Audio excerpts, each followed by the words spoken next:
富比士最新公布2021年全球100大最有权势女性，慈善家史考特拿下第1，美国副总统贺锦丽排名第2。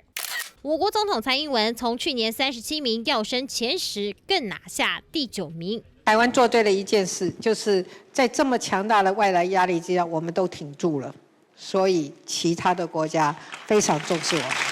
富比士评价蔡英文执政后向美国示好，与中国关系紧张。不过以2020超过57%得票率连任，被视为对北京试图控制台湾的谴责。蔡总统连任之后这2年，其实也面对来自中国不断的军事威吓。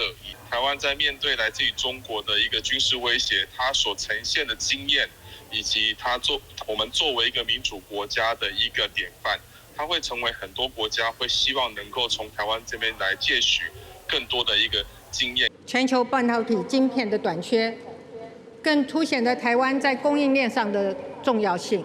不止两岸有手有为，富比士更指出，透过生物科技、国防和绿能刺激经济，台湾成为世界不可或缺的一员。尤其在疫情期间，蔡英文的领导被誉为全球典范。总统回应，国际肯定是台湾2300万人民的努力，因为坚守民主、守住疫情。总统权势女性排名大跃进，也让台湾再次登上国际。30由黄大丰、张燕晴台北报道。